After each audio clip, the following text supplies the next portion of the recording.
Very good morning. El Nino year में शायद मोडोकी लिखवाया था, है ना?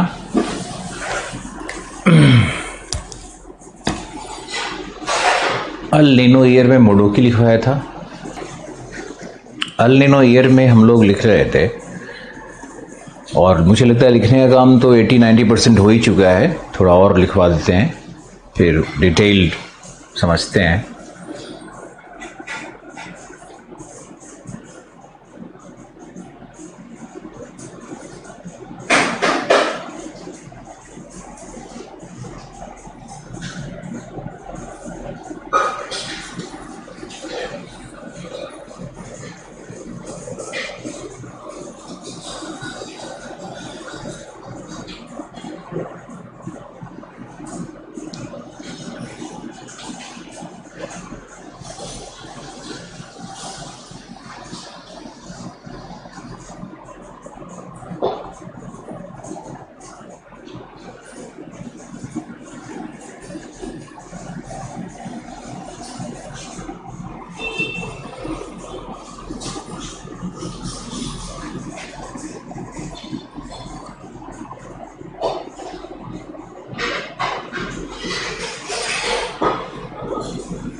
मोडोकी लिखवा दिया था। ओके, फिर लिखो और हिंद महासागर में, नेक्स्ट पैराग्राफ,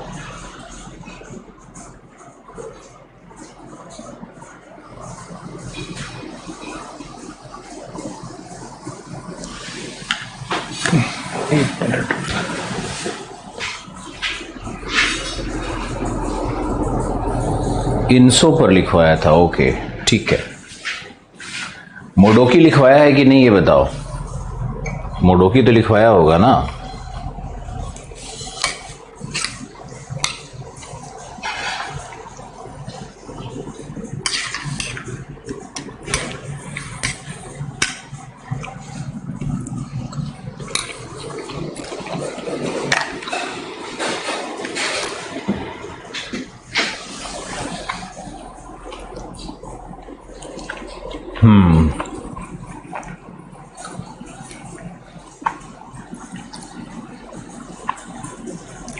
मोडोकी लिखवाया था। चलो लिखो, हिंद महासागर में इनसो के प्रभाव से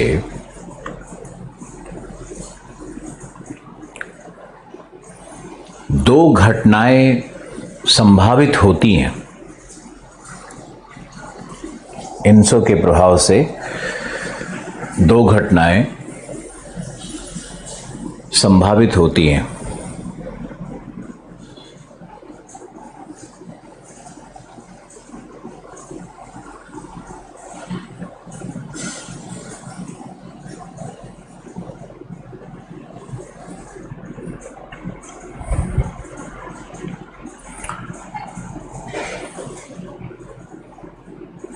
सबसे पहला है वॉकर सेल का, वॉकर कोशिका का लघ्वीकरण एवं पूर्व की ओर विस्थापन, shortening of the Walker cell and eastward shift. लघुकरण तो नहीं होगा, शायद लघ्वीकरण होगा। Shortening of the Walker cell and eastward shift.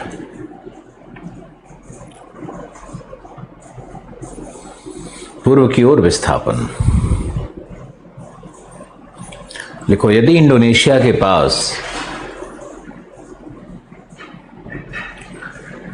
निम्न दाब कमजोर पड़ते हैं, क्षीण होते हैं तथा संवहन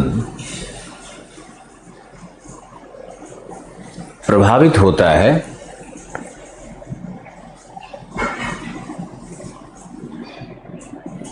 तब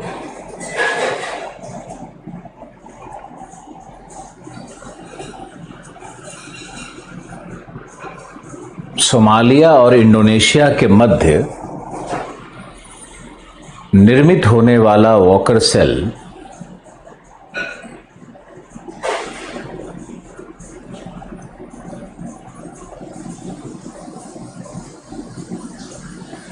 पूर्व की ओर विस्थापित होता है, क्योंकि सोमालिया पर उच्च दाब की जगह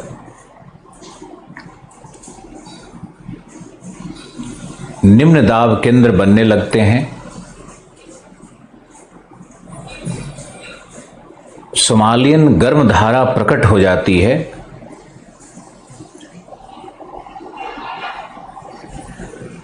तथा लगभग पेरू जैसी दशाएं बनती है।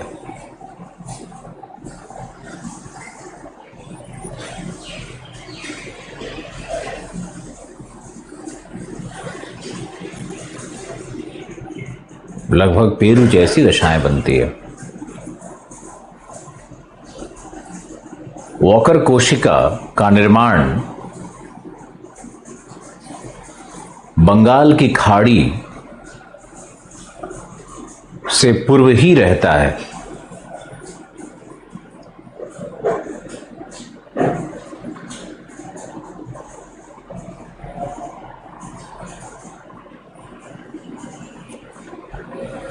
इस दशा में दक्षिण पश्चिम मानसून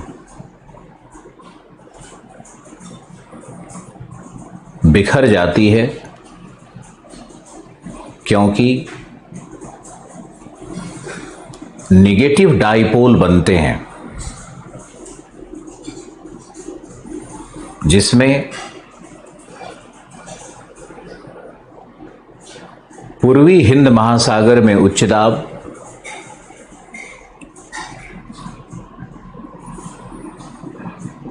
पश्चिमी हिंद में निम्न दाब,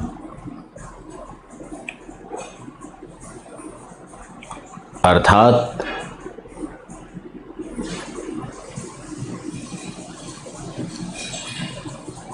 अफ्रीका के पूर्वी तट के पास समुद्र तल में उत्थान रहता है। समुद्र तल में उत्थान रहता है,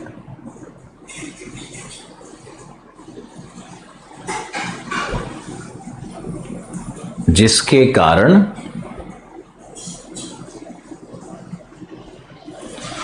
विषुवतीय गर्म जल इंडोनेशिया की ओर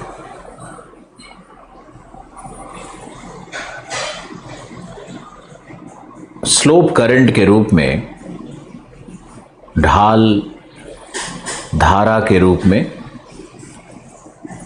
संचरित होने लगते हैं तथा तड़ित झंझाओं का विकास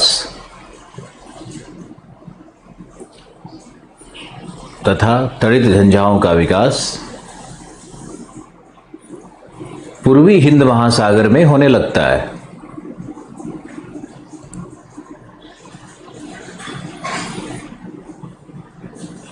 जिससे साउथ वेस्ट मानसून के वर्षण तंत्र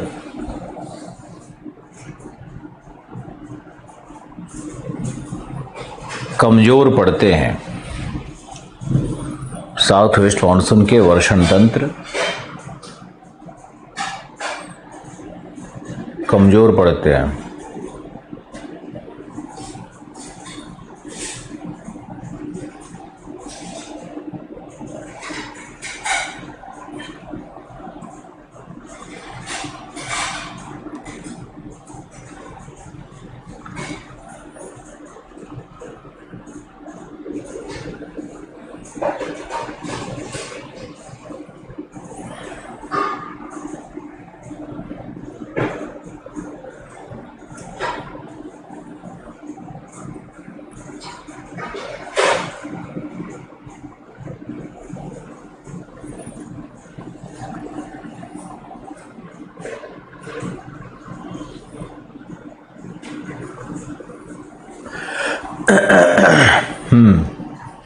नेक्स्ट लिखो आगे। MJO भी यहीं पे आ जाता है, मैडन जूलियन ऑसिलेशन, लेकिन उस पर मैंने अलग से लेक्चर डाला हुआ है यूट्यूब पे, तो आप वहां देखना जरूर। और हम आज क्लास में जब समझाएंगे तो आपको लिंक मिलेगा, बहुत अच्छा लिंक मिलेगा।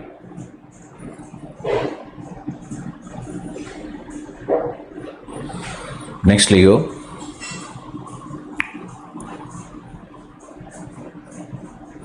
नेगेटिव डायपोल लिख लो इस प्रकार। नेगेटिव डायपोल का अर्थ है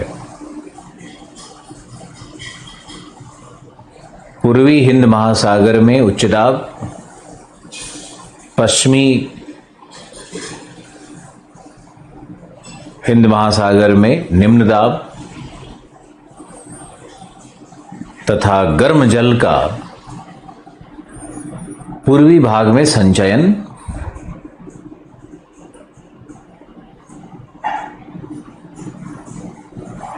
पूर्वी भाग में संचयन।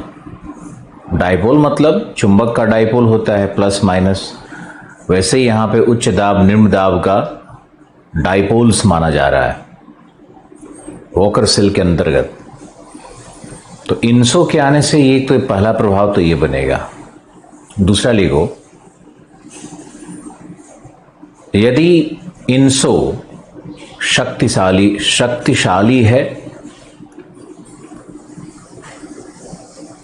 शक्तिशाली है, जैसे 1986-87 का उदाहरण लिया जा सकता है, 1997 का उदाहरण लिया जा सकता है।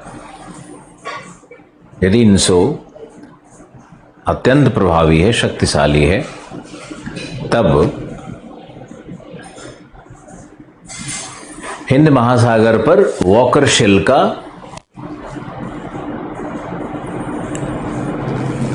पूर्ण व्युत्क्रमण हो जाता है।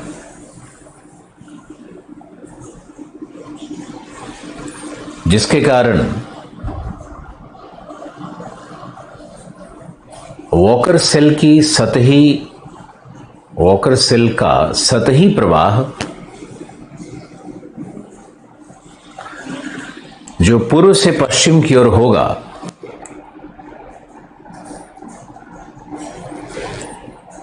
वह साउथ वेस्ट मॉनसून को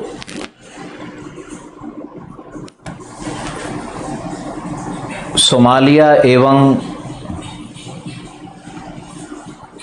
सहारा की ओर प्रेरित करता है या प्रेरित करेगा, जिससे इन मरुभूमि क्षेत्रों में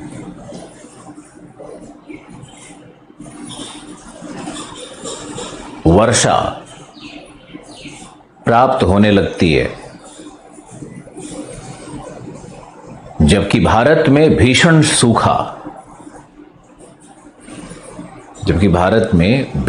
सूखा का प्रकोप होगा।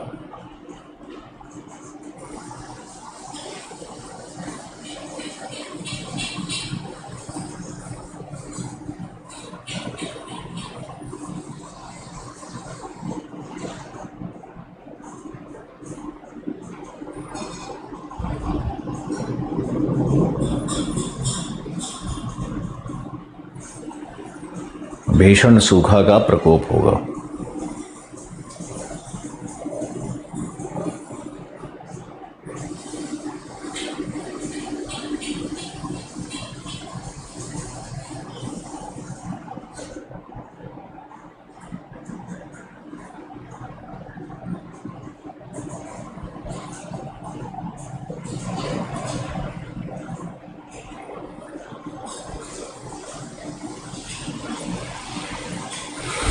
ये तो था इनसो का प्रभाव।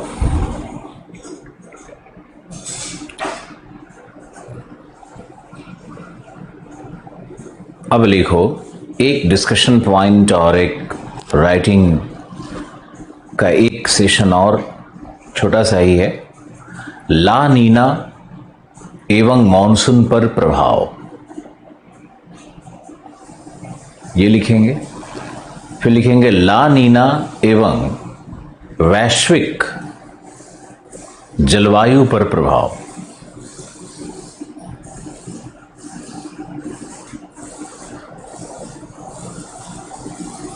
ला नीना एवं वैश्विक जलवायु पर प्रभाव।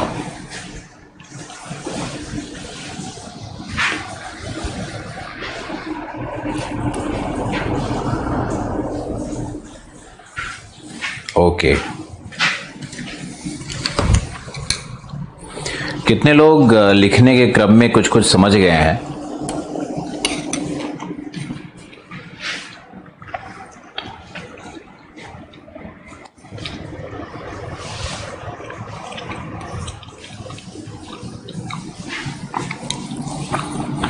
एटलीस्ट 30%।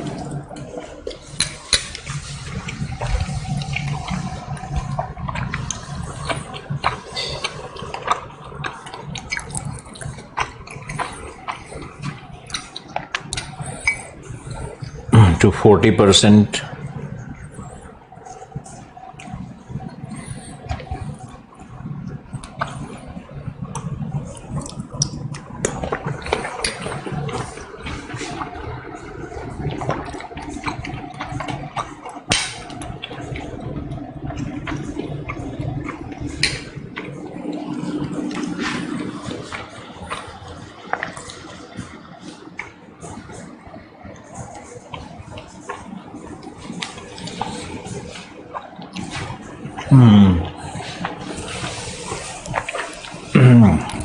दो स्पून ओट खाया मैंने।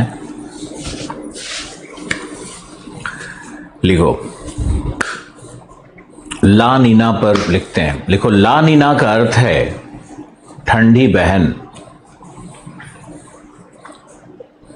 द कोल्ड सिस्टर, भाई गर्म है, गुस्से वाला है, बहन ठंडी है। देखो, ला नीना का अर्थ है द कोल्ड सिस्टर। यह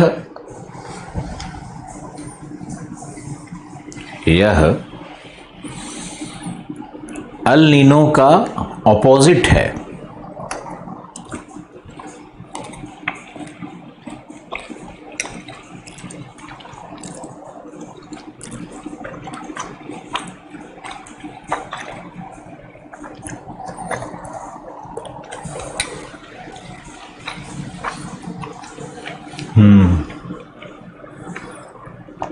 तथा पेरू के तट पर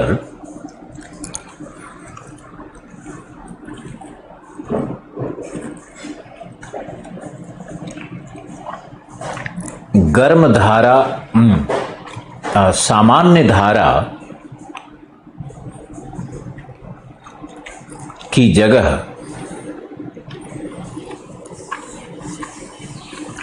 अति शीत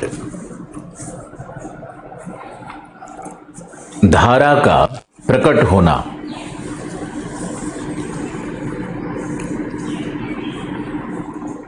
जिससे पूर्वी प्रशांत में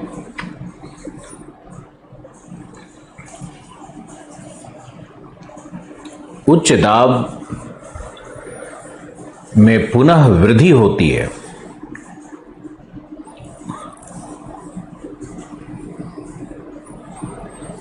पेरू के तट पर शुष्कता, वर्षाहीनता,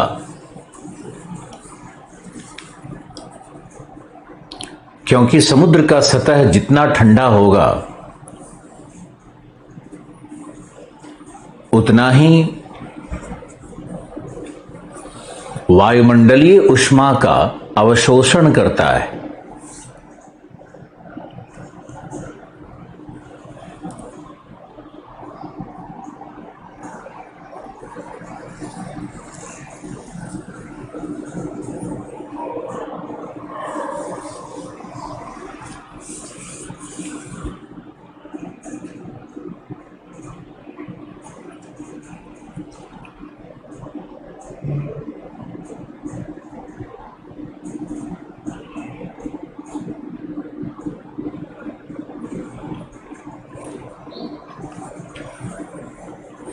वायुमंडलीय ऊष्मा का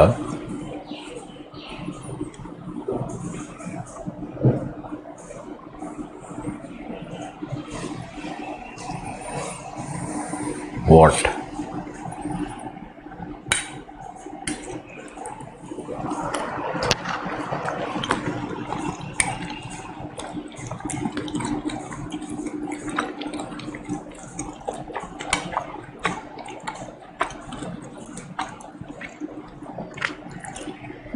अवशोषण करता है, जिससे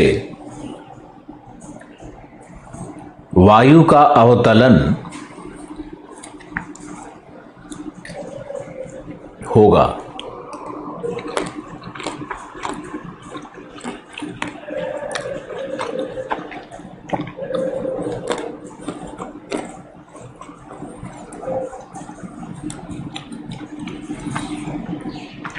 तथा उच्च दाब में वृद्धि होगी।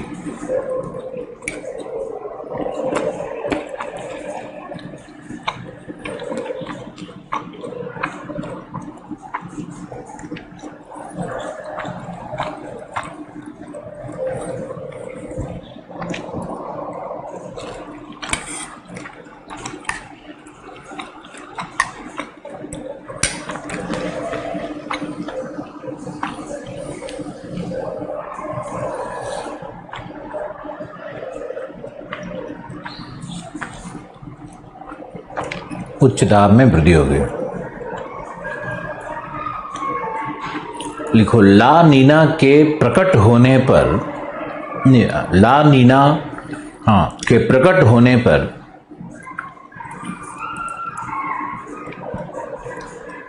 वॉकर सेल सर्कुलेशन, वाकर कोशिका का संचरण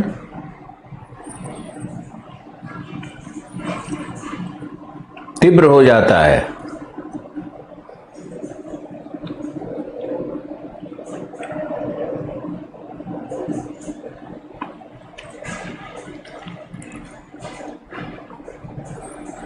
जिसका मुख्य कारण है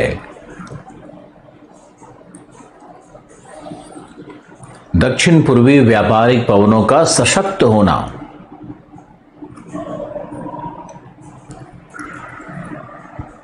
जिसका संबंध सनस्पॉट साइकिल से है।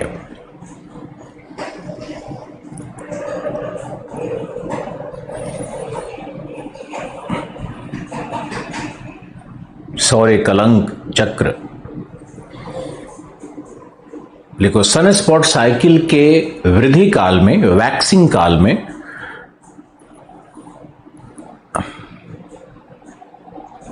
सूर्यातप की मात्रा में वृद्धि होती है।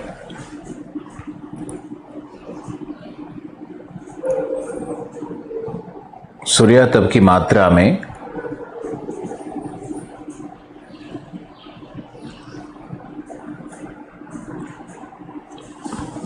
वृद्धि होती है।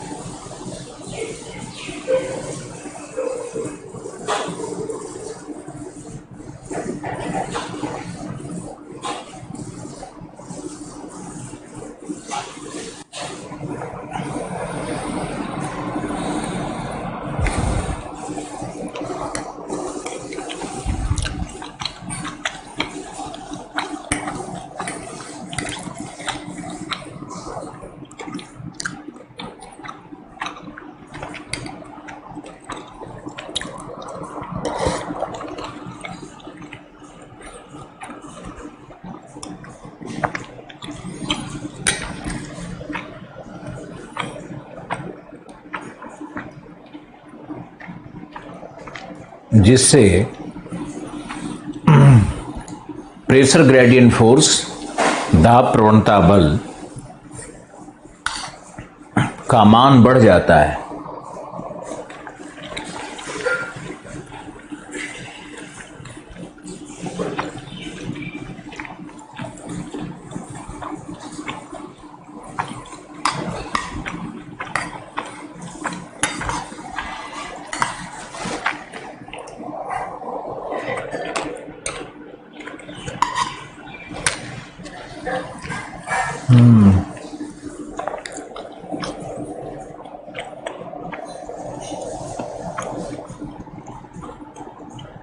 तथा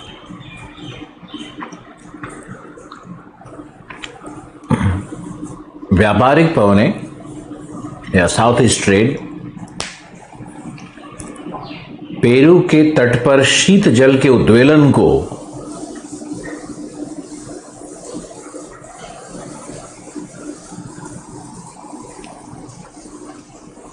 सशक्त करती है, जिससे अधिक गहराई से अधिक ठंडे जल का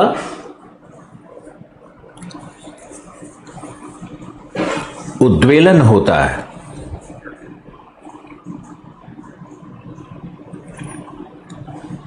तथा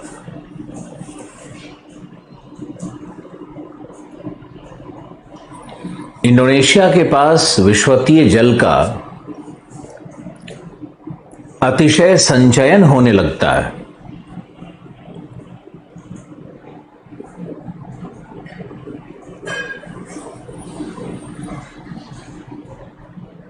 जो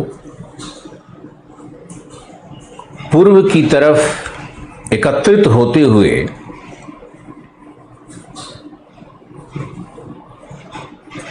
उत्तरी ऑस्ट्रेलिया तक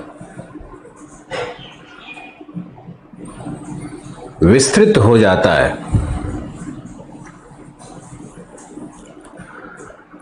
अतः उत्तरी ऑस्ट्रेलिया में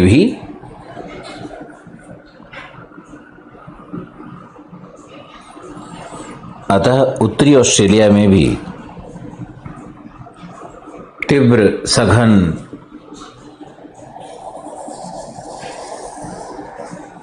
संवहनीय वर्षा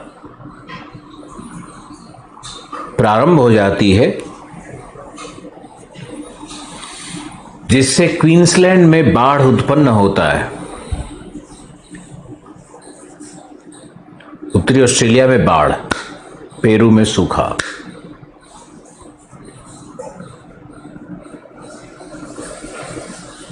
उत्तरी ऑस्ट्रेलिया में बाढ़ की दशाएं उत्पन्न हो जाती है।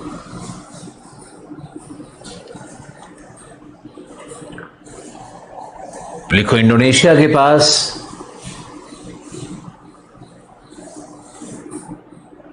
बनने वाले निम्न दाब केंद्र तीव्र हो जाते हैं, सशक्त हो जाते हैं, जिससे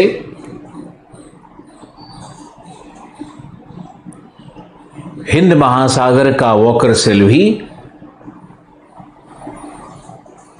सशक्त होगा। पॉजिटिव इंडियन डाइपोल भी सशक्त होगी। पॉजिटिव इंडियन डाइपोल भी सशक्त होगी। अतः south west monsoon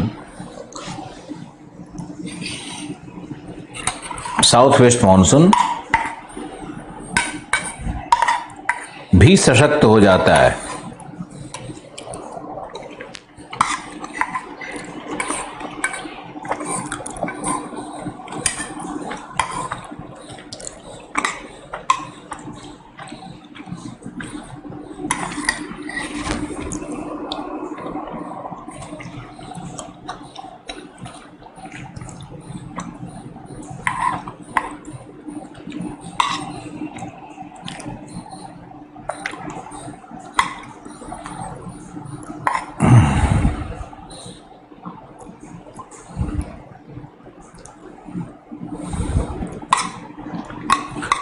south west monsoon भी सशक्त हो जाता है।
एक पैराग्राफ और लिखो। ला नीना में वैसे तो इसका संबंध अमेरिका के शीत लहर से भी है, वो भी हम समझाने के क्रम में बता देंगे आपको।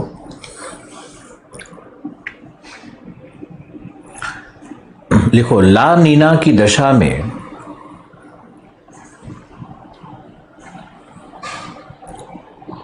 साउथ वेस्ट मॉनसून के पवन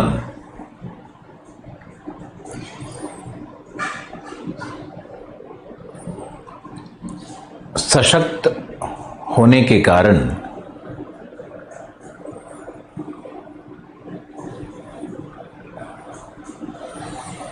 ITCZ में कन्वर्जेंस, वायु का अभिसरण बढ़ जाता है।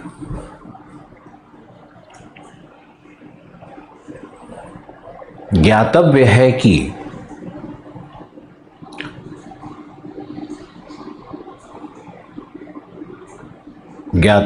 कि जानने योग्य है कि ITCZ में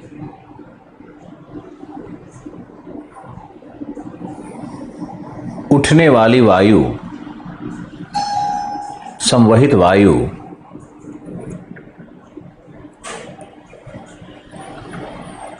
लगभग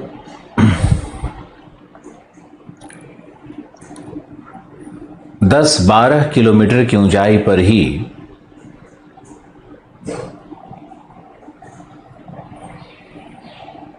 तिब्बत के प्रति चक्रवातीय वायु प्रवाह में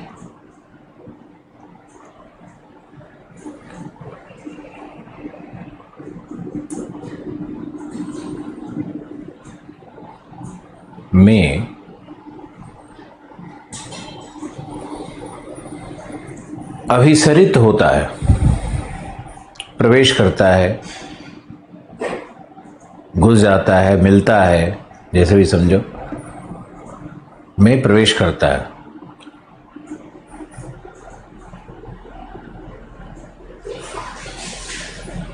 तथा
जिससे यह प्रतिचक्रवात ला नीना के काल में सशक्त हो जाता है। सशक्त के लिए कोई और अच्छा शब्द हो तो बताओ मुझे।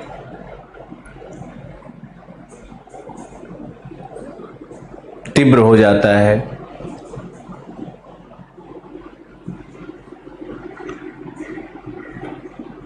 इसका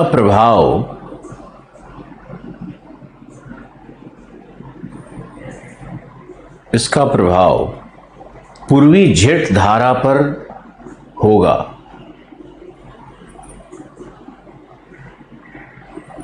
तथा पूर्वी जेट धारा भी सशक्त हो जाती है,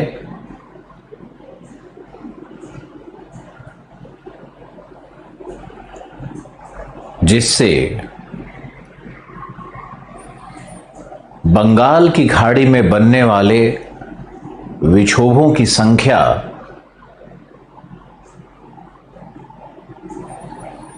तथा उत्तरी मैदान में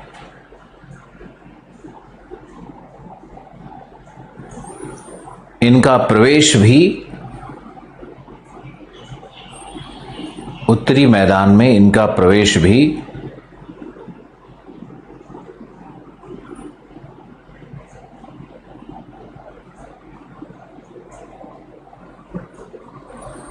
सामान्य से अधिक होता है। अतः वर्षा की मात्रा में भी वृद्धि होती है।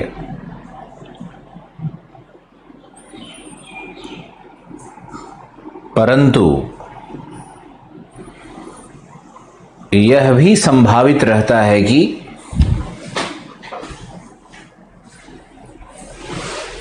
पूर्वी जेट सशक्त होने के कारण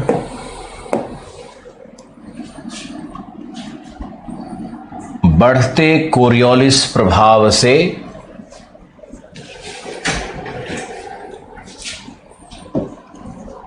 दाहिनी ओर विस्थापित होकर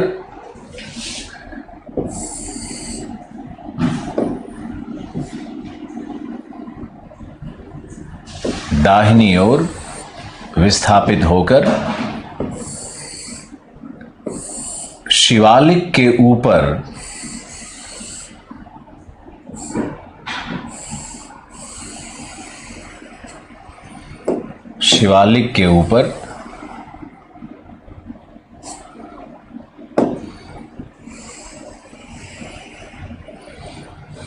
स्थापित हो जाती है।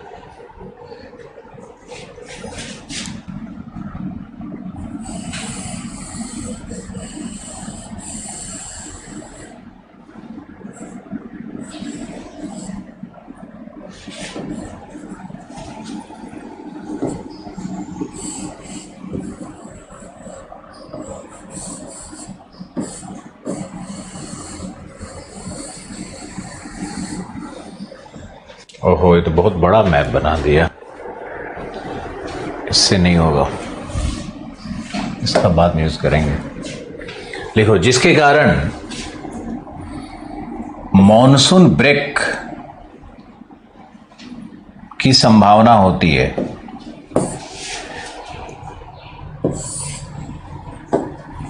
जिसके कारण मॉनसून ब्रेक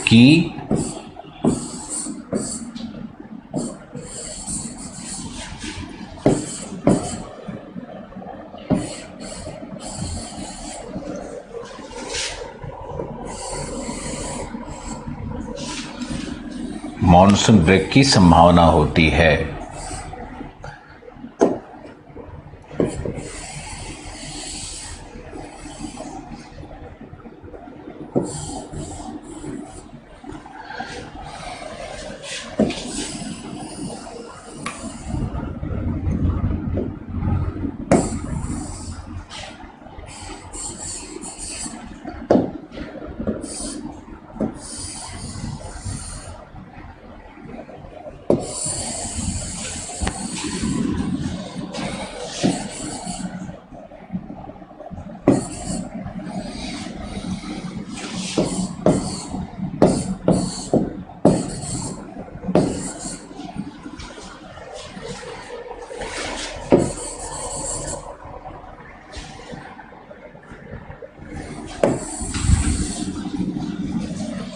मॉनसून ब्रेक की संभावना होती है। लिखो, इसका एक अन्य प्रभाव, अगला पैराग्राफ, इसका एक अन्य प्रभाव, सशक्त का एक हिंदी बताया कोई स्ट्रॉन्ग, धन्यवाद। इसका एक अन्य प्रभाव पोलर वोर्टेक्स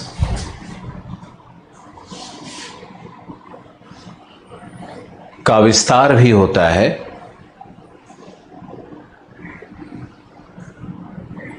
जिससे उत्तरी अमेरिका, साइबेरिया के ऊपर में भीषण शीतलहर संभव है। भीषण शीतलहर संभव है। स्मरणीय है कि तिब्बत के पठार का ऊपरी बाह्य प्रवाह स्मरणीय है कि तिब्बत के पठार का ऊपरी बाह्य प्रवाह का एक अंग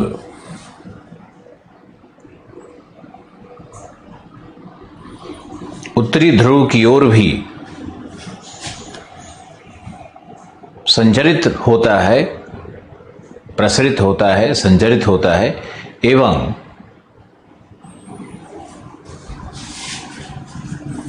वहां निर्मित होने वाले पोलर नाइट जेट, वहां निर्मित होने वाले पोलर नाइट जेट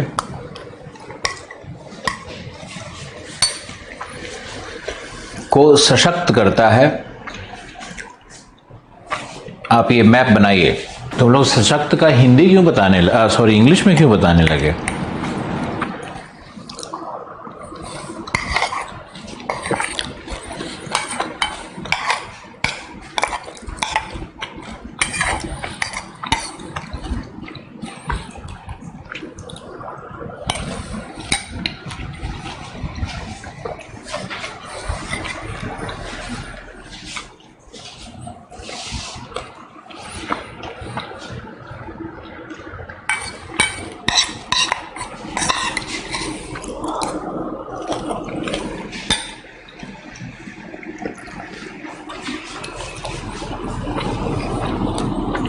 अभी सिर्फ एक डन आया है स्वाति प्रिया का।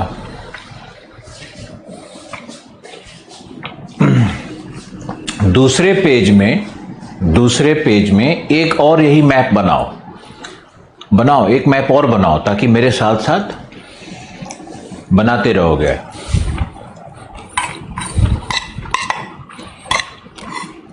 जैसा भी बने अभी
दूसरा बन जाए तब जल्दी से बताना। 2 मैप चाहिए मुझे, आपके 2 अलग अलग पेजेस पे बने हुए।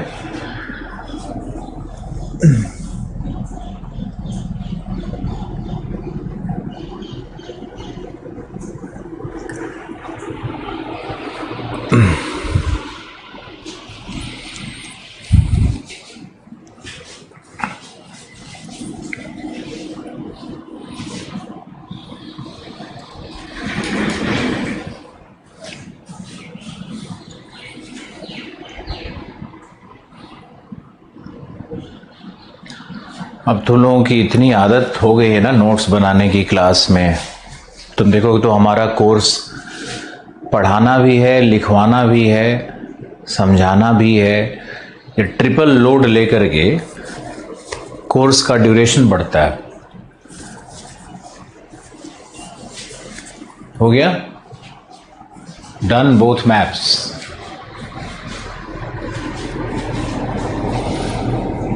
उमेंद्र, दीपक, अमित,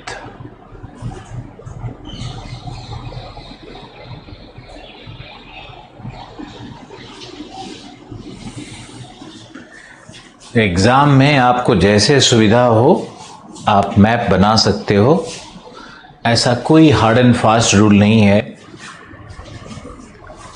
लैंडस्केप में बना सकते हो, इनबॉक्स में बना सकते हो, आप कैसे भी बना सकते हो। अब इस टॉपिक को समझते हैं। सबसे पहले ये हमारा है नॉर्मल ईयर। नॉर्मल ईयर का मतलब है कि इस वर्ष अल नीनो नहीं आया है। ध्यान से देखना, इतना डिटेल से लिखवाया है, उसका एक अच्छा फल मिलना चाहिए। आपको इस मैप में ये समझना होगा कि प्रशांत महासागर बहुत ही विशाल है और हिंद महासागर बहुत ही संकीर्ण है। लेकिन डायग्राम में स्पेस यहाँ पे ज़्यादा दिया गया है क्योंकि मॉनसून के प्रभाव को दर्शाना है। अब यहाँ आइए,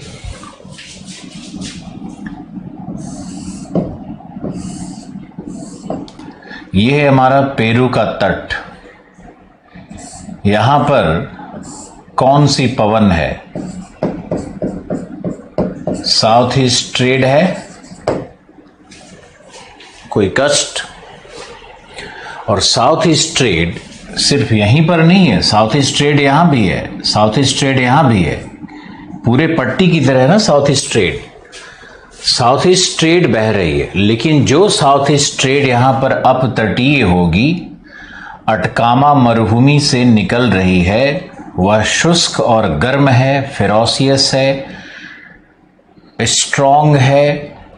इसके कारण क्या होता है कि पेरू के तट पर यहां पर बनेगा कोल्ड अपवेलिंग जोन। ये बन जाता है यहां पर कोल्ड अपवेलिंग, शीत जल का उद्वेलन यहां पर होने लगता है। कोई कष्ट हो बताओ? बहुत ही सिंपल है। साउथ ईस्टर्ली ट्रेड के कारण यहां पर कोल्ड अपवेलिंग जोन होता है और यहां पर वैसे भी कोल्ड करंट मिलता है। ये कोल्ड करंट है। कौन सा कोल्ड करंट है? ये कोल्ड करंट है पेरुवियन या हम्बोल्ट कोल्ड करंट कहते हैं। अब यहां का ओवरऑल तापमान सामान्य से कम होगा। आपको मान के चलना है कि अगर समुद्र का तापमान विषुवत के क्षेत्र में 27 डिग्री है तो यहां पर संभावित रहता है कि ये 22 डिग्री सेंटीग्रेड यहां पर तापमान हो। 5 डिग्री कम हो सकता है, जनरली 2 से 3 डिग्री कम रहता है, हमने 5 दिखा दिया, कोई बात नहीं है। तो और यहां पर समुद्र तल भी नीचे रहेगा। इसलिए नीचे रहेगा क्योंकि जो विषुवतीय गर्म जल है उसका निरंतर विस्थापन हो रहा है। ये देखो, विषुवतीय निम्न जल का विषुवतीय गर्म जल का विस्थापन हो रहा है और ये विस्थापित जल यहां चारों तरफ एकत्रित होते रहता है आइलैंड के पास। कौन सा आइलैंड है ये? इंडोनेशिया के पास ये एकत्रित होते रहता है। ये गर्म जल है। डॉटेड जो भी हम दिखा रहे हैं येलो कलर में, ये गर्म जल है। तो इंडोनेशिया के पास क्या होगा कि गर्म जल, समुद्र तल में उत्थान, तीव्र संवहन यहां पर होने लगता है। तीव्र संवहन, ये सब पूरा संवहन का क्षेत्र होगा। यहां भी संवहन हो रहा है, तीव्र संवहन। और उसके साथ साथ ऑस्ट्रेलिया को थोड़ा सा हम शिफ्ट कर रहे हैं।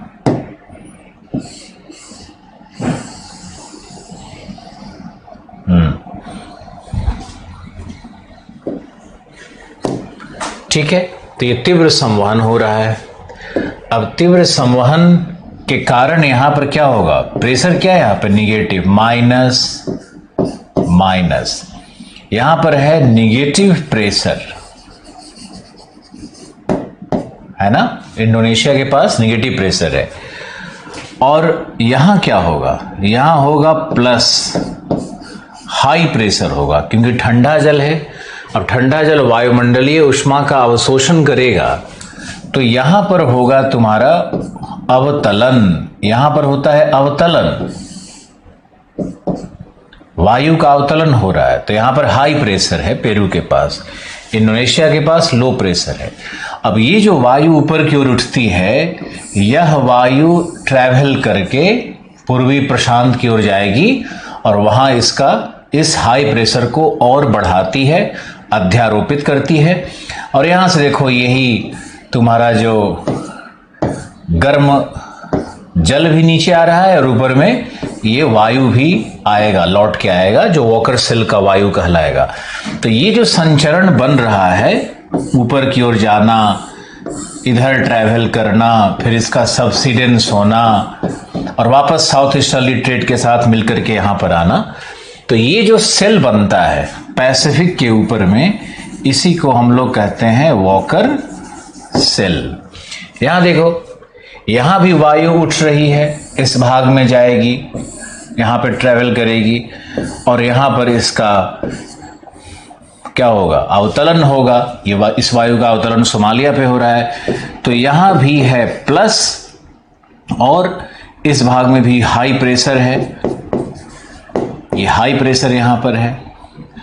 और यहां पे सोमालिया के पास क्या होगा, वायु इस तरह से अवतलित हो रही है ना इस भाग में, तो यहां पर कोल्ड अपवेलिंग भी होता है, सोमालियन कोल्ड करंट है। वायु आने गिरने के बाद ये फिर इधर जब निकलेगी अपतटीय होने लगती है वायु, तो इसी में यहां पर कोल्ड अपवेलिंग यहां पर होता है और कोल्ड अपवेलिंग के कारण यहां पर तापमान ठंडा रहता है, तो यहां पर हाई प्रेशर बनता है। अब ये जो कंडीशन है यहां पर कि यहां प्लस है, यहां माइनस है, तो समुद्र तल कैसा होगा, एक डायग्राम में आपको हम दिखाते हैं कि समुद्र तल कैसा होगा। यह है हमारा P पेरू, I इंडोनेशिया और ये ईस्ट अफ्रीका की जगह हम सोमालिया लिख लेते हैं। पेरू, इंडोनेशिया और सोमालिया ले लेते हैं 3 पॉइंट को, वैसे 4 पॉइंट लेना चाहिए इंडोनेशिया के पूर्व और पश्चिमी भाग में, लेकिन हम इंडोनेशिया ही लेते हैं। अब देखो समुद्र तल कैसे है, तो इंडोनेशिया के पास समुद्र तल ऊंचा है, सोमालिया के पास नीचा है। इंडोनेशिया के पास ऊंचा है, पेरू के पास नीचे है समुद्र तल। तो ये है हमारा वास्तविक सी लेवल। और अगर हम इसको ऐसे ये डॉट से दिखाएंगे तो ये हमारा हो जाएगा 0 थ्योरेटिकल सी लेवल, लेकिन एक्चुअल सी लेवल जो मिलता है वो इस तरह से मिलता है। सी लेवल को देखो, और यहां पर क्या है, यहां पर क्या बनेगा, यहां पर सी लेवल क्या है, यहां पर है हाई प्रेशर पॉकेट, यहां से वायु उठ रही है, यहां क्या है लो प्रेशर पॉकेट, पेरू के पास वायु दब रही है, यहां भी है हाई प्रेशर पॉकेट, और यहां से इधर और इधर से इधर संचरण है।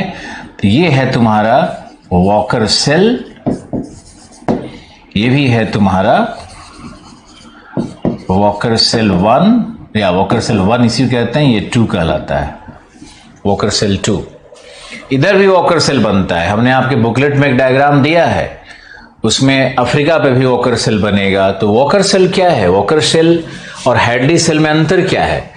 हैडली सेल में क्या हो रहा था कि विषुवत से वायु उठ करके 30 डिग्री पे गिर रही थी, यानी हैडली सेल इस तरफ है, ऐसे है, देशांतरीय है, लेकिन वॉकर सेल विषुवत के लगभग समानांतर है, विषुवत से थोड़ा दक्षिण होता है, यहां पे होगा ना 5-8 डिग्री दक्षिण में होगा। तो वॉकर सेल का फॉर्मेशन पहले देखो, ये सामान्य दशा है और इस डायग्राम को भी अलग से बनाओ। अब ये समझना है कि ये जो सामान्य दशा है, जब अल नीनो नहीं आया है, 3 दशाओं की चर्चा हम लोग करेंगे। पहला है नॉर्मल ईयर में क्या होगा, जो हम लोग देख रहे हैं। दूसरा है अल नीनो ईयर में क्या होगा, और तीसरा हम लोग देखेंगे ला नीना ईयर में क्या होगा। तो 3 दशाओं को देखना है। इनफैक्ट 3 मैप चाहिए, हम तो इसी पे कर लेंगे, आपको तो 3 मैप चाहिए होगा। अब देखो, ये वायु का उत्थान और यहां पतन, राइट। तो यहां पे समुद्र तल नीचे है, तो समुद्र तल नीचे होने के कारण यहां पे ढाल, चूंकि हिंद महासागर बहुत ही छोटा सागर है, मैंने पहले ही कहा कि हमारा डायग्राम में बहुत बड़ा दिख रहा है, लेकिन बहुत ही छोटा और संकीर्ण सागर है। हिंद महासागर पैसिफिक से छोटा होने के कारण क्या होता है कि यहां से गर्म जल इस दिशा में आएगा, ढाल, इसे वो कहते हैं ढाल धारा। ये गर्म जल है जो इंडोनेशिया से इधर आने लगता है, और ये गर्म जल इस भाग में गर्म जल एकत्रित होना शुरू हो जाता है, और यहीं पर बनता है थंडर स्टॉर्म्स। यहीं पे बनता है थंडर स्टॉर्म्स, और इसी थंडर स्टॉर्म का जो ऊपरी वायु होगा, जो वेव की तरफ ट्रैवल करेगा फिर पैसिफिक की तरफ, वही Julian Madden oscillation, Julian Madden circulation कहलाता है, जो हमने एक डाला हुआ है वीडियो, आप उसको एक बार 2 बार ट्राई करो। अब ये देखो, तो ये ढाल धारा, गर्म जल यहां पर एकत्रित, गर्म जल यहां पर एकत्रित, यहां पर थंडर स्टॉर्म्स। अब बताइए, इसको हटा रहे हैं हम, ये वाला डायग्राम हटा रहे हैं, आशा है आपने बना लिया होगा।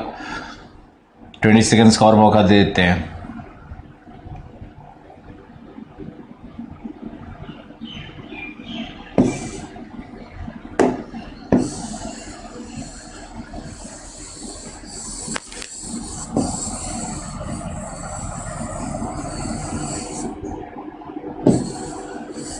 चलो ओके, अब देखो, यहां से ये है हमारा साउथ वेस्ट मॉनसून, है ना। ये हमारा साउथ वेस्ट मॉनसून था जो ऊपर चढ़ रहा है, और ये जो वॉकर सेल का एयर है ये भी इधर आ रहा है। कलर डिफरेंट यूज करते हैं। वॉकर सेल की हवाएं भी यहां से आने के बाद इधर देखो प्रवेश कर रही है।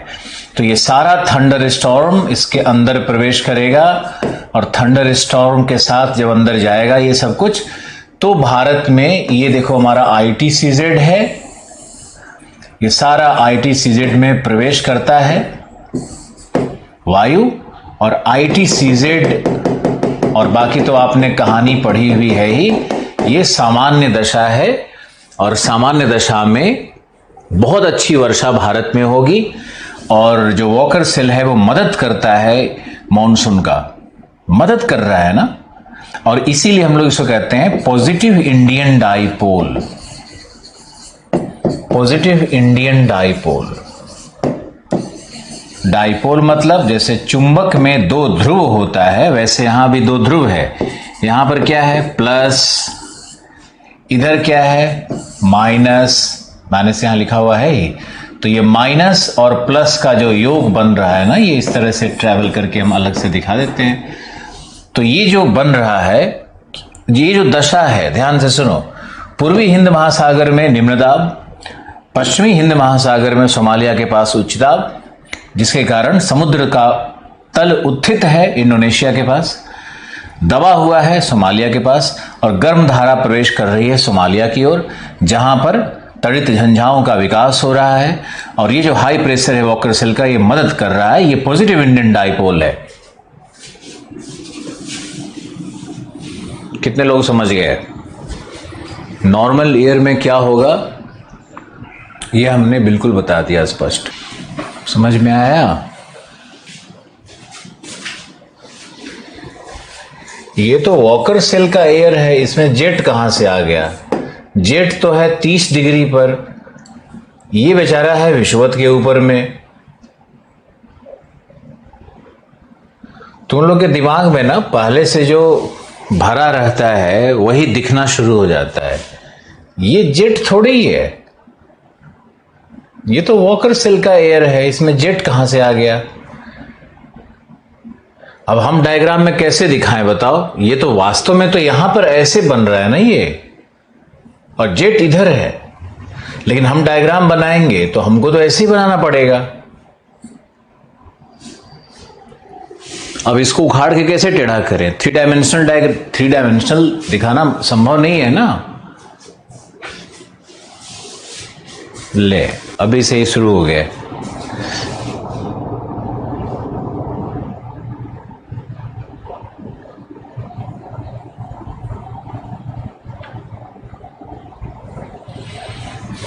हे भगवान, नाम नहीं लेंगे लेकिन एक लड़का तो पागल ही हो गया है।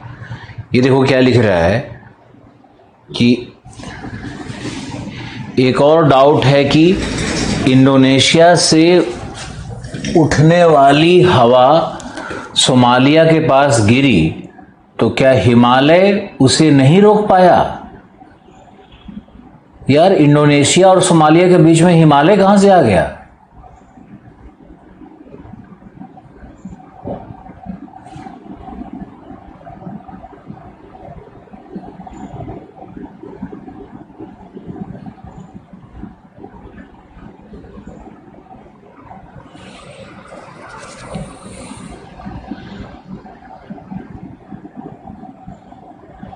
शीत जल का उद्वेलन इसलिए होता है क्योंकि जब, लगता है आप ओशनोग्राफी का क्लास मिस किए हो या आपने दोबारा देखा नहीं है, हम फिर से बताएंगे, जरूर बताएंगे।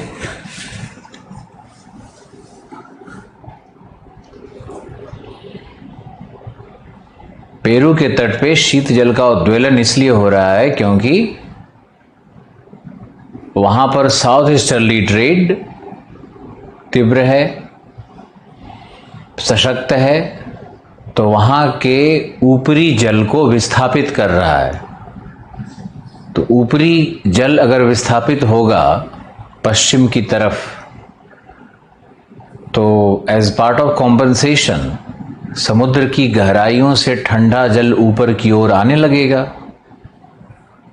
आप एक थाली में पानी लो या बकेट में पानी लो, पानी को फूंक मारो,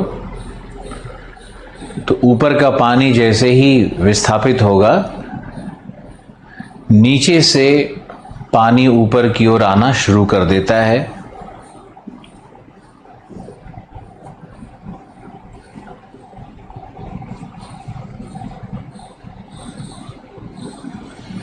इसके कारण शीत जल का उद्वेलन क्षेत्र बनता है।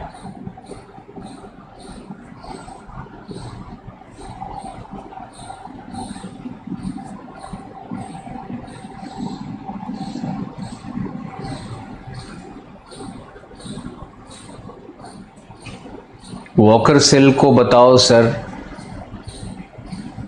वॉकर सेल, वॉकर नामक साइंटिस्ट ने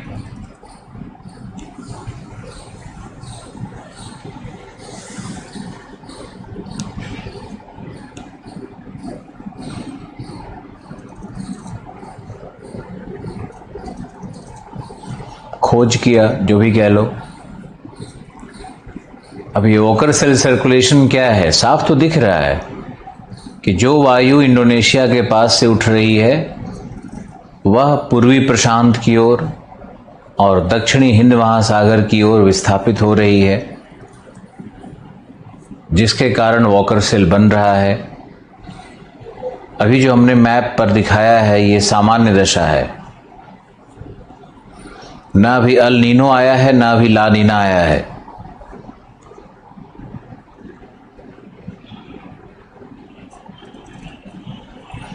कोई बात नहीं, आपने ओशनोग्राफी नहीं किया है लेकिन प्रश्न पूछने का पूरा अधिकार है, पूछते रहो।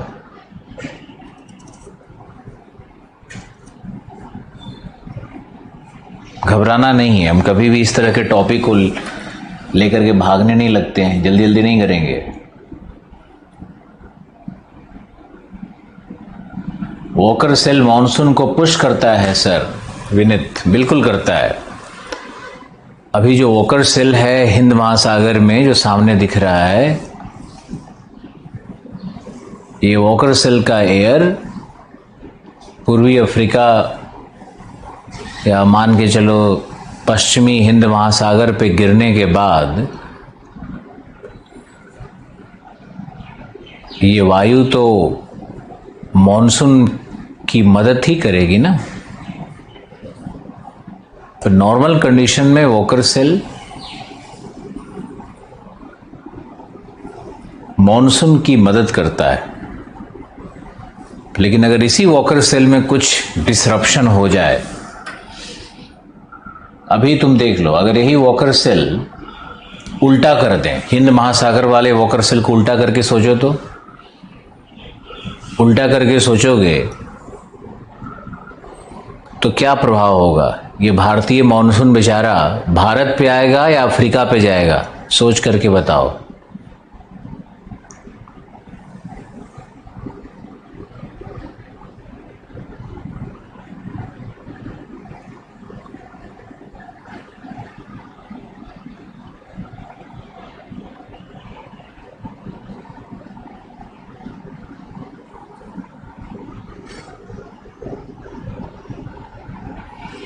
वॉकर सेल ITCZ को प्रभावित करती है।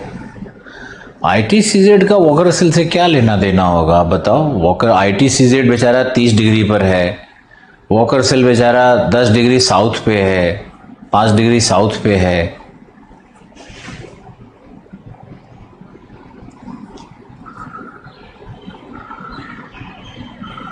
वॉकर सेल बिल्कुल इक्वेटर पर ही बनता है और पूरे ग्लोब पर बनता है। अफ्रीका पर भी एक छोटा सा वॉकर सेल है। वॉकर सेल की आकृति कोई एक जैसी नहीं होती, प्रशांत पे कितना विशाल बना हुआ है, हिंद महासागर पे छोटा है। अफ्रीका की तरफ चला जाएगा, बिल्कुल सही, अफ्रीका पर बिल्कुल सही।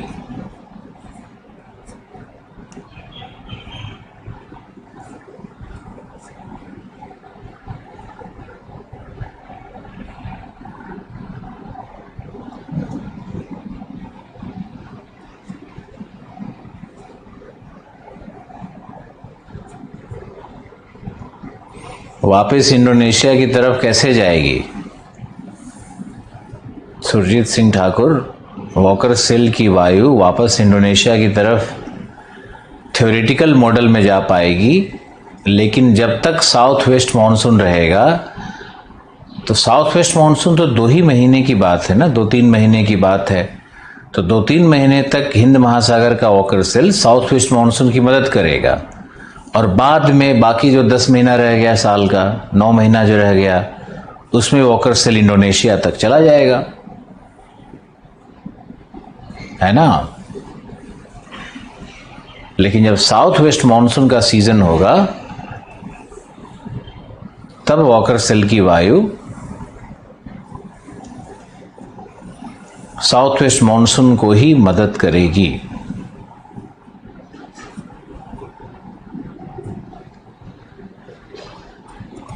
Slope current Somalian high pressure को इफेक्ट नहीं करेगा सर, वहां तक पहुंचता कहां है। ये जो हमने बताया, ये तो साउथ वेस्ट मानसून फ्लो बीच में आ जाएगा ना।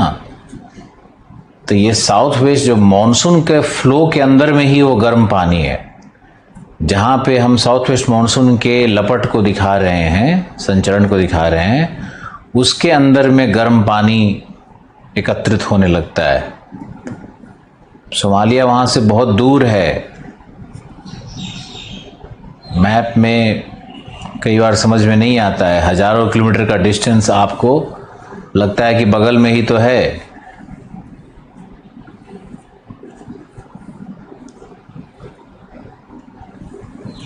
और कोई प्रश्न?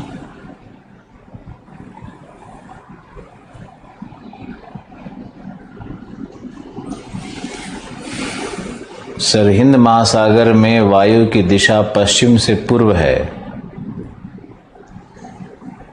हिंद महासागर में वायु की दिशा पश्चिम से पूर्व है, जबकि जलधारा की दिशा पूर्व से पश्चिम है। कहाँ है? हिंद महासागर में वायु की दिशा पश्चिम से पूर्व नहीं है,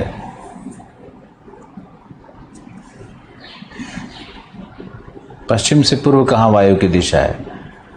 मॉनसून के सीजन में स्लोप करंट, इसीलिए मैंने कहा कि स्लोप करंट ढाल के अनुसार चलती है।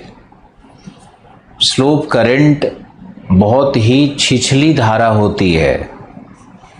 तुम ऐसे मान करके देखो कि मान लो पवन चल रही है, बहुत तेज पवन चल रही है, तो पवन के कारण समुद्री धाराएं उत्पन्न होती है। यह तो एक फंडामेंटल लॉ है, हमने ही आपको पढ़ाया। लेकिन अगर पवन के अतिरिक्त कोई और भी बड़ा फैक्टर काम करेगा तो एक फैक्टर गौण हो जाता है। यहां पे ढाल धारा की बात की जा रही है, समुद्री धारा की बात नहीं की जा रही है। ढाल धारा का मतलब हुआ जैसे फर्श पे पानी डाल दो तो ढाल की तरफ लुढ़क के चला जाए। तुम चाहे कितना भी हवा चलाते रहोगे, वो पानी अपने ढाल के अनुसार ही जाएगा।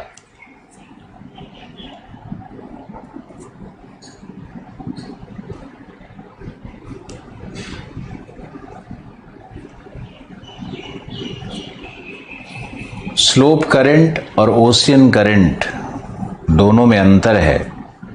ओशियन करंट कम से कम 200 मीटर 350 मीटर तक की गहराई तक प्रभावी होता है, और स्लोप करंट ऊपर सतह पे ऊपर का कुछ मीटर कुछ सेंटीमीटर का संचरण होता है। स्लोप करंट को जलधारा नहीं समझो।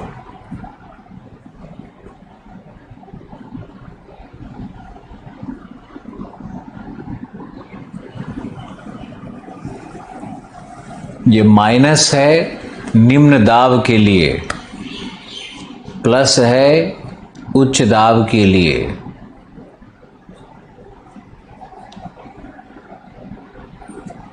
माइनस वहीं पे लिखा रहेगा जहां तापमान ऊंचा है।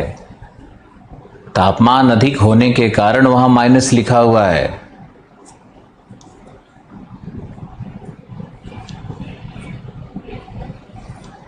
तापमान अधिक है लेकिन दाब कम होगा, इसलिए वहां पे माइनस है। जो डाइपोल है उसका मतलब सिर्फ दाब से है। डाइपोल को दाब के अर्थ में देखना है, वायुमंडलीय दाब कैसा है उस अर्थ में देखना है। प्लस माने उच्च दाब।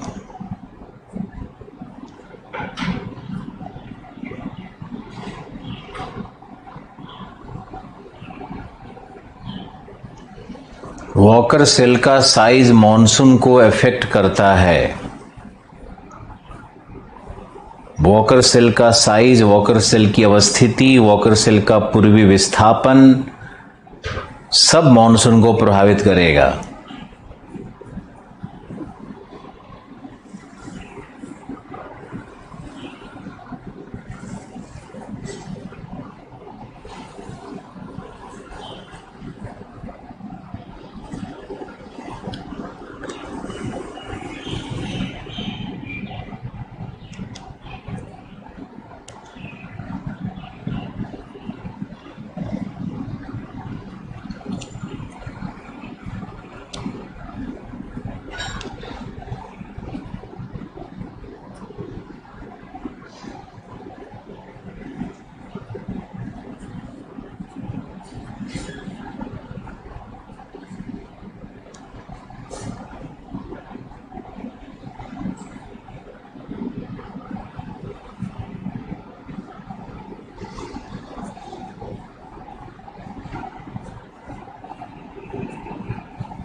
सर वॉकर सेल एक का सतही विंड इक्वेटोरियल वेस्टर्ली को कैसे इफेक्ट करेगा? इक्वेटोरियल वेस्टर्ली वहाँ पे नहीं बनता है, वहाँ इक्वेटोरियल ईस्टर्ली बनता है।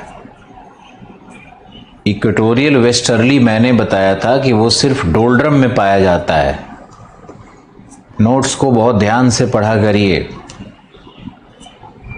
इसलिए बार बार कहते हैं कि हमारे नोट्स में एक एक शब्द, एक एक लाइन, कोई न कोई बिना कॉन्सेप्ट के होता नहीं है।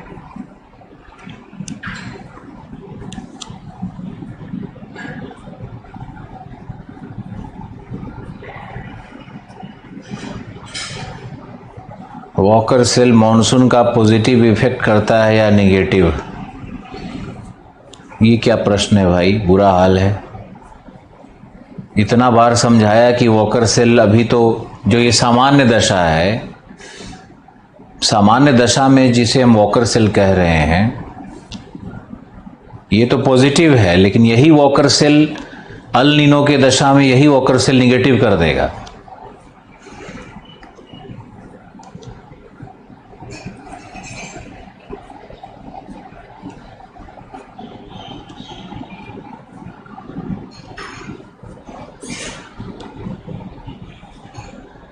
वॉकर सेल पे ये कहना कि वॉकर सेल मॉनसून के लिए सही है या गलत, ये तो बेवकूफ़ी वाली बात है। ये तो डिपेंड करता है ना कि कौन सी दशा में किस वॉकर सेल की बात कर रहे हो। कहीं किताब में तुमको लिखा हुआ मिलेगा कि वॉकर सेल मॉनसून को निगेटिव इफेक्ट करता है, तुम सोचोगे सर ने गलत बताया। हम तुमको बता रहे हैं कि वॉकर सेल की 3 दशाएं होंगी। पहला वॉकर सेल होगा सामान्य में, दूसरा वॉकर सेल होगा एल नीनो में, तीसरा वॉकर सेल बनेगा ला नीना में। तो है तो एक ही वॉकर सेल, लेकिन अलग अलग दशाओं में अलग अलग प्रभाव छोड़ेगा वो। एल नीनो जब आएगा तो यही वॉकर सेल निगेटिव प्रभाव कर देगा।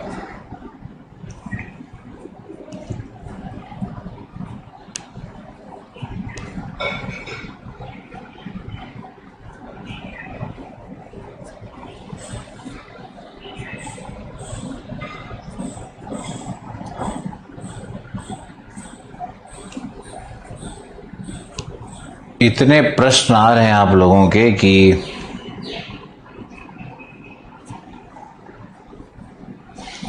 लेकिन वो मेरा दायित्व है कि आपके हर प्रश्न का जवाब दिया जाए।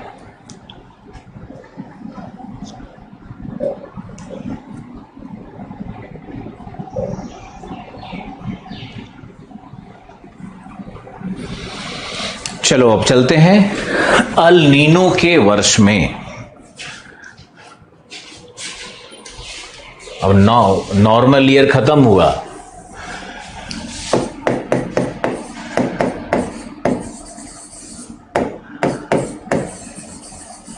अल नीनो ईयर में आइए। अल नीनो ईयर में क्या होगा, एक एक करके ध्यान से देखो। सबसे पहले होगा कि साउथ ईस्टर्ली ट्रेड विंड रुक गया। जो साउथ ईस्टर्ली ट्रेड विंड है यही कमजोर पड़ गया, ये कमजोर पड़ गया, समझ गए? अब जब साउथ ईस्टर्ली ट्रेड विंड कमजोर पड़ेगा तो शीत जल का उद्वेलन बंद हो जाएगा। सबसे पहले तो शीत जल का उद्वेलन बंद हो जाएगा। समझ में आया या नहीं? क्यों हो जाएगा बंद? यहां पे शीत जल का उद्वेलन बंद हो गया, यहां पर साउथ ईस्टर्ली ट्रेड कमजोर पड़ा। क्यों कमजोर पड़ा वो हम सन स्पॉट थ्योरी से आपको बताएंगे। और मैंने पहले भी कहा था कि अल नीनो एक प्राकृतिक परिघटना है और एल नीनो मानव रहे न रहे फिर भी आएगा। मानव ने सिर्फ एल नीनो के चक्र में सावधिक परिवर्तन किए, टेम्पोरल चेंज किए, उसके चक्र के समय को प्रभावित किया, उसके गति को, तीव्रता को, गहनता को, दुष्प्रभाव को प्रभावित किया है, एक्सिलरेट किया है एल नीनो को ग्लोबल वार्मिंग के द्वारा, वैश्विक तापन के द्वारा। वो हम बात करेंगे, समझाएंगे। पहले इस मॉडल को समझिए। देखिए, तो अगर यहां पर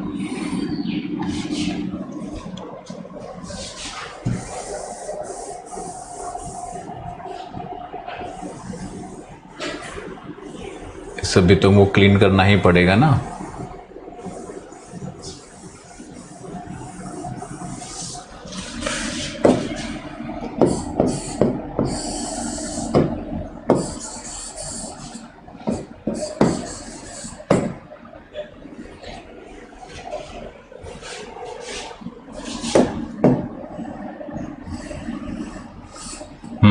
अब हमारा मैप तैयार है।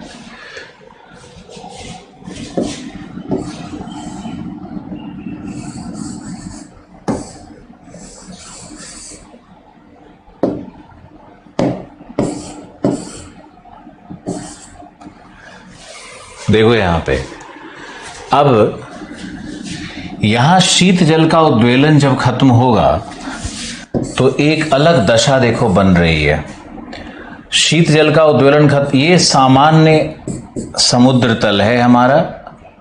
ये हमारा क्या था? इंडोनेशिया। ये हमारा है पेरू। ये हमारा है सोमालिया। हम जानबूझकर ये 3 स्टेशंस लेते हैं ताकि आपके समझ में आए। अब पेरू में जो पहले दशा थी वो इस तरह से थी, है ना।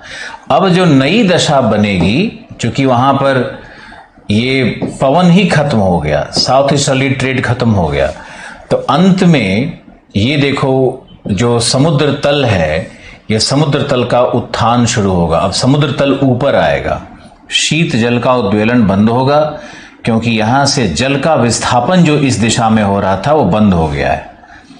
तो ये समुद्र तल ऊपर आएगा। अब ये जो है सो हमारा नया समुद्र तल है, और यहां इंडोनेशिया के पास समुद्र तल नीचे आने लगेगा और फिर यहां पे ऊपर जाएगा। सोमालिया के पास समुद्र तल ऊपर उठता है, यहां समुद्र तल इंडोनेशिया के पास नीचे गिरने लगता है, और पेरू के पास समुद्र तल ऊपर की ओर उठने लगता है। तो तुम देखोगे तो एक ऐसा पॉइंट है जहां से ये सी सॉ का गेम चल रहा है। इसी को हम लोग साउदर्न ऑसिलेशन कहते हैं। यही जो सी सॉ बिटवीन पेरू और इंडोनेशिया हो रहा है, यही साउदर्न ऑसिलेशन है। इसको दोबारा एक्सप्लेन करते हैं। पहले आप इस डायग्राम को बनाइए, दोबारा एक्सप्लेन करेंगे।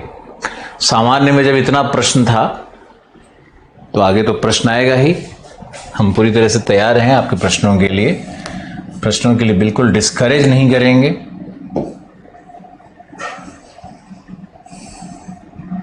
एक ऐसा विषय है जिसपे चारों तरफ एक तरह का सन्नाटा ही है।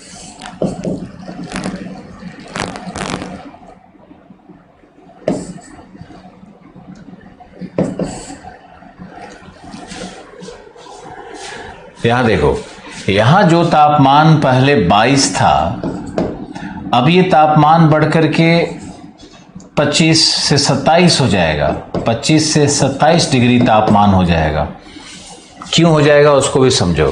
पूरी कहानी फिर से बताते हैं। सबसे पहले समझना है कि अल नीनो का जो वर्ष होता है, अल नीनो जब भी प्रकट होगा तो उसके पहले यह देखा जाता है कि दक्षिण पूर्वी व्यापारिक पवन क्षीण हो गया या कमजोर हो गया। तो उससे क्या होता है कि जल का विस्थापन खत्म हो गया, शीत जल उद्वेलन बंद हो गया, समुद्र तल बाउंस बैक किया, वापस समुद्र तल ऊपर की ओर उठने लगा। और चूंकि यहां पर पहले हाई प्रेशर था, इसलिए हाई प्रेशर में वायु का अवतलन था, और अवतलन के कारण यहां कभी भी बादल नहीं मिलेगा। तो सूर्यातप डायरेक्ट हीटिंग कर रहा है इस क्षेत्र का, पूर्वी प्रशांत का। तो यहां तापमान तेजी से बढ़ जाता है, और यहां पर अब किसी न किसी रूप में ऊपर की ओर संवहन शुरू हो जाएगा। यहां पर संवहन दिखने लगता है, पानी गर्म हो रहा है, ऊपर की ओर उठने लगता है। समझ गया? अब ये यहां पे संवहन हो रहा है। यहां देखो इंडोनेशिया पे क्या हो गया। इंडोनेशिया पे था कि गर्म जल यहां पे संचयित हो रहा था, ये गर्म जल यहां पे संचयित हो रहा था। अब गर्म जल का सप्लाई बंद हो गया। क्यों बंद हुआ? साउथ ईस्टर्ली ट्रेड खत्म है, क्षीण है, तो यहां गर्म जल का सप्लाई बंद हो गया। तो यहां समुद्र का तल नीचे आ रहा है, और समुद्र का तल नीचे आएगा, और यहां तो बहुत ही सघन बादल था भाई, क्योंकि यहां संवहन था, तो सूर्य तब तो यहां से टकरा करके लौट जा रहा है। तो नीचे में क्या होगा? शीतलन होने लगेगा। अब यहां पर सामान्य से तापमान मान लो 27 था, तो यहां सामान्य से तापमान यहां 22 डिग्री पहुंचने लगेगा, यानी यहां पर कंडीशंस कोल्ड होने लगेंगे, यानी यहां पर उच्च दाब प्लस यहां बनने लगेगा, और यहां वायु का अवतलन शुरू हो जाएगा, यहां वायु का अवतलन शुरू हो जाएगा। अब यहां देखो वायु ऊपर की ओर उठ रही है, और यहां वायु का अवतलन हो रहा है, यानी वॉकर सेल का देखो रिवर्सल हो गया है। अब वायु इधर आकर के यहां गिरेगी। अब वॉकर सेल का रिवर्सल होगा, तो यहां से अब वॉकर सेल की वायु इस दिशा में जा रही है। ये देखो वॉकर सेल की वायु अब उल्टी हो गई है, वॉकर सेल है ना, और यहां पर माइनस हो गया है। ये जो दाब है यहां पर, ये माइनस है, और यहां पर प्लस है। तो ये जो पहले ऐसे था, देखो पहले था नीचे और ऊपर, ऐसे था, पेरू नीचे इंडोनेशिया ऊपर, पहले था पेरू नीचे इंडोनेशिया ऊपर, अब है इंडोनेशिया नीचे पेरू ऊपर। तो ये जो सी सॉ जो हो रहा है ना, इसी को हम लोग कहते हैं दक्षिणी दोलन। अब दक्षिणी दोलन का संबंध किससे है? वॉकर सेल के रिवर्सल से। वॉकर सेल का रिवर्सल दक्षिणी दोलन क्यों हो रहा है? दक्षिणी पूर्वी व्यापारिक पवनों के क्षीण होने से। और वो पवनें क्यों क्षीण हो रही हैं? उसका संबंध है सौर्य कलंक सिद्धांत से, जब सूर्यातप की मात्रा घट रही है उससे संबंध है, तो दाब प्रवणता घटती है। मैंने लिखवाया हुआ है सब। अब चूंकि वॉकर सेल का रिवर्सल हो गया, तो अब देखो ये गर्म जल को हम व्हाइट में ले लेते हैं इस डायग्राम में। तो ये जो गर्म जल है, ये इस तरह से पेरू की तरफ जाने लगे, और यहां तो पहले से गर्म जल है ही, और गर्म जल का संचयन होगा, तो अब इसका तापमान यहां पर बढ़ करके 32 डिग्री सेंटीग्रेड तक हो सकता है। और ये देखो इससे जो ये धारा बन रही है, यही है अल नीनो, यही अल नीनो की धारा है। ये जो धारा यहां पर गर्म जल जो होकर के ये धारा यहां बन गई है, छोटी सी धारा बनी है, यही है तुम्हारा अल नीनो। कहां लिखे? यही अल नीनो की धारा है, जो ये हम दिखा रहे हैं आपको व्हाइट से। और ये जो यहां पे ये धारा है, ये कहलाता है केल्विन वेव है। और यहीं से ये पेरू से टकरा करके ये जो धारा इधर लौटने लगती है, और ये धारा सेंट्रल पैसिफिक की ओर आकर के इस भाग में गर्म कर देती है। ये जो धारा है ये कहलाता है रॉसबी वेव, रॉसबी धारा है। और ये जो परिघटना है यहां पर मध्य प्रशांत के जल के गर्म होने का, यही कहलाता है मोडोकी। सब देखो इंटर रिलेटेड है।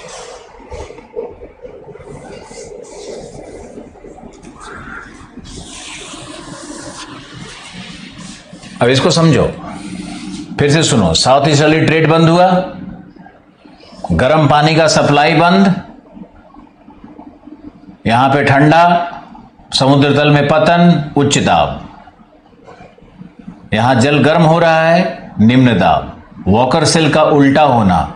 अब वॉकर सेल की हवाएं गर्म जल को यहां ले गई, इसको बोलते हैं केल्विन करंट। ये केल्विन वेव है, या केल्विन करंट कह लो, तो केल्विन वेव है। यहां जाके क्या बना? El Nino. टकराने के बाद गर्म जल लौट रहा है इधर भी, और इधर भी, इधर भी, ये भी रॉसबी है। यहां पर ही कहलाएगा कि एल नीनो, लेकिन जो लौटती हुई गर्म धारा है वो कहलाएगा रॉसबी। तो रॉसबी और मोडोकी तभी बनेगा जब ये वॉकर सेल बहुत पावरफुल हो। सामान्य में मोडोकी नहीं बनता है, लेकिन अगर अल नीनो भी आए और ग्लोबल वार्मिंग के कारण 2 डिग्री का तापमान और बढ़ जाए, तब ये वॉकर सेल और पावरफुल हो जाता है। सामान्य अल नीनो में मोडोकी नहीं बनेगा। सामान्य अल नीनो में क्या होता है कि यहां तापमान मान लो 30-32 डिग्री सेंटीग्रेड तक बना, लेकिन चूंकि पहले से ग्लोबल वार्मिंग के कारण 2 डिग्री तापमान और बढ़ा हुआ मिलेगा अगर हो सकता है, तो ये यहां पे 34 तापमान हो जाएगा। अब 34 तापमान होने के कारण ये जो वॉकर सेल है इसका सर्कुलेशन क्या होगा, और स्ट्रांग हो जाएगा, तो और गर्म जल आएगा। अब ये टकराने के बाद गर्म जल लौटने लगता है और सेंट्रल पैसिफिक को भी गर्म करता है। ये घटना है तुम्हारा मोडोकी। और हमारा यहां पे क्या है, जापान है। सूर्य तप का जो था उसको मैंने हटा दिया यहां से।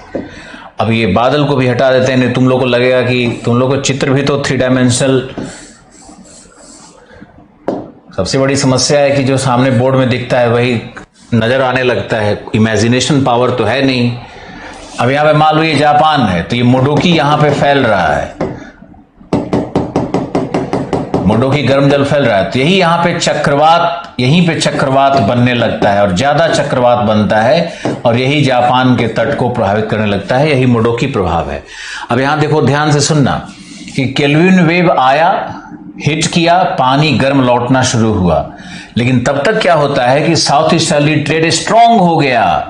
साउथ ईस्टर्ली ट्रेड क्या है, वो तो हर कुछ महीनों के बाद फिर स्ट्रांग होगा ना, अल नीनो प्रभाव खत्म होने लगता है, तो ये फिर स्ट्रांग हो गया। मान लो मार्च अप्रैल में, अल नीनो प्रभाव दिसंबर में है, तो मार्च अप्रैल मई में साउथ ईस्टर्ली ट्रेड मान लो फिर स्ट्रांग हो गया, तो यहां फिर से शीत जल का उद्वेलन शुरू हो गया।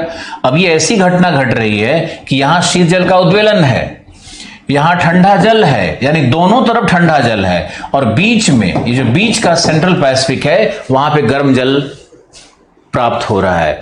ये एक विचित्र सा सिचुएशन है जो बहुत ही शॉर्ट टाइम पीरियड के लिए आता है, अप्रैल के बाद आता है, उसको हम लोग मोडोकी कहते हैं। और फिर मान लो कि अल नीनो पूरी तरह खत्म हो गया तो ये वापस रिवर्स कर जाता है, फिर सामान्य दशाएं कायम हो जाती है। अल नीनो तो एक विशिष्ट परिघटना है जो कुछ समय के लिए प्रकट होती है, सामान्य दशाएं फिर कायम हो जाएंगी। आशा है ये बात आप समझ पा रहे होंगे। सी लेवल का ऊपर नीचे होना नहीं समझे अभी। सी लेवल का ऊपर नीचे होना मतलब इसमें क्या समझाना है, समुद्र तल नियत नहीं होता है ना, समुद्र तल में उत्थान होना, समुद्र तल में पतन होना। जैसे मान लो कि ज्वार आता है तो उच्च ज्वार के समय में समुद्र तल में उत्थान हो जाता है, भाटा में पतन हो जाता है। उसी तरह पेरू के तट पर समुद्र तल में कभी उत्थान हो जाता है, अल नीनो के समय में उत्थान हो जाएगा, सामान्य दशाओं में पतन हो जाएगा।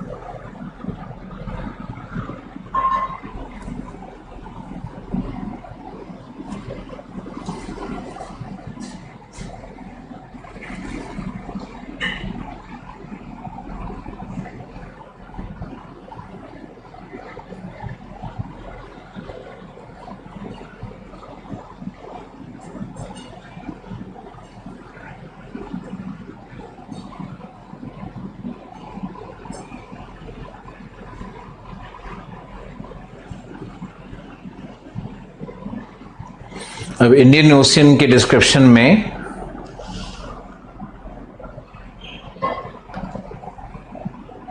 इसका वीडियो देखिएगा, समझ जाइएगा।